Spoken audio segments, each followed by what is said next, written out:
Hello, everyone. Welcome to the Newsbrowse News broadcast.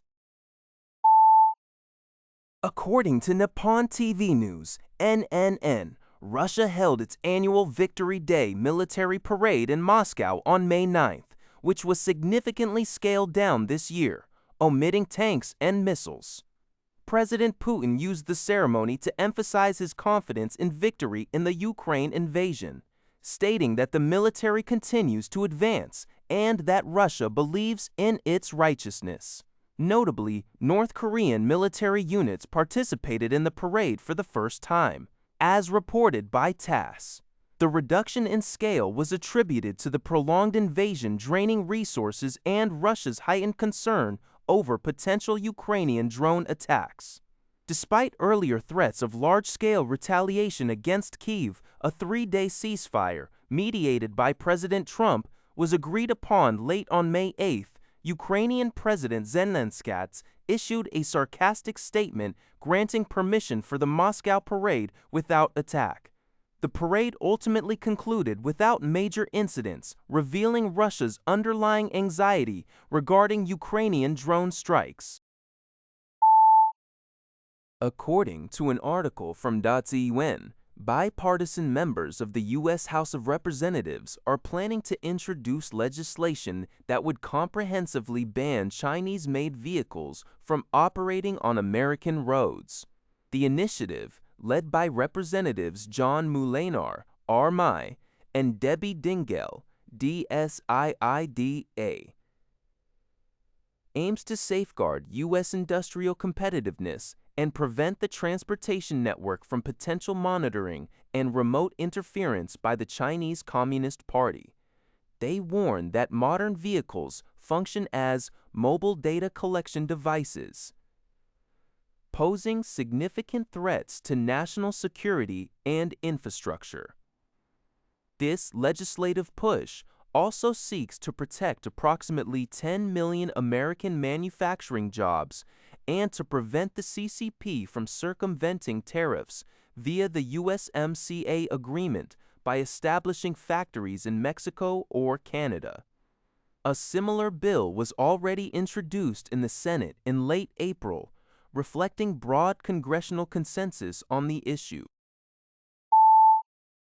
Chinese company Origin Quantum has officially launched its self-developed fourth-generation Origin Wukong 1A size superconducting quantum computer, making it accessible for quantum computing tasks worldwide. This advanced system is equipped with a single-core 180-qubit superconducting quantum chip, achieving a 100-qubit level computing capability under a single-chip architecture. Origin Quantum highlights that all four key systems, the quantum computing chip, measurement and control, environment support, and operating systems, were independently developed.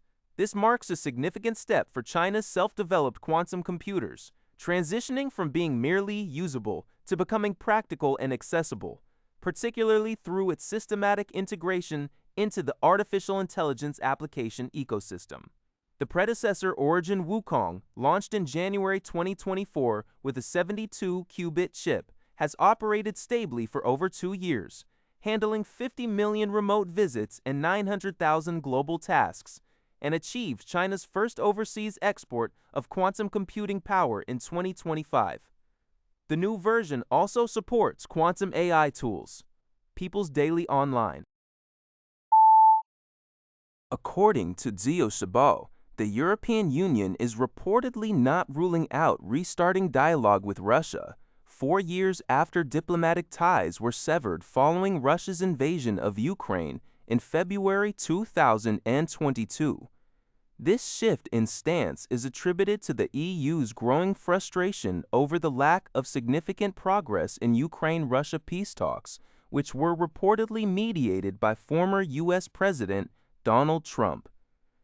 EU Council President Antonio Costa has indicated that he believes a possibility exists for discussions between the EU and Russian President Vladimir Putin, a prospect reportedly supported by Ukrainian President Volodymyr Zelensky. In response, Kremlin spokesperson Dmitry Peskov stated that President Putin has always been open to dialogue with all parties, including the EU. However, Moscow emphasized that it would not initiate contact, asserting that the comprehensive interruption of bilateral relations was a decision made by Brussels and European countries, not Russia. A South Korean government team is continuing its investigation into the cause of a fire that occurred on a cargo ship operated by the Korean shipping firm HMM in the Strait of Hormuz. According to Yonhap news agency, the vessel, identified as the Panama-flagged HMM Namu, arrived at Drydocks World Dubai, the Middle East's largest ship repair yard, early Friday for inspection. The 7-member investigation team includes experts from the Korea Maritime Safety Tribunal and the National Fire Agency. They are examining the ship's voyage data recorder, closed-circuit television footage, and testimony from the 25 crew members, including 6 South Koreans who have since disembarked and moved to accommodation in Dubai. The fire initially broke out on Monday while the ship was stranded in the Strait of Hormuz. The incident's timing has led to conflicting claims regarding its cause, with speculation ranging from an Iranian attack to an internal malfunction. That's all for this video. Thank you for watching. See you in the next video.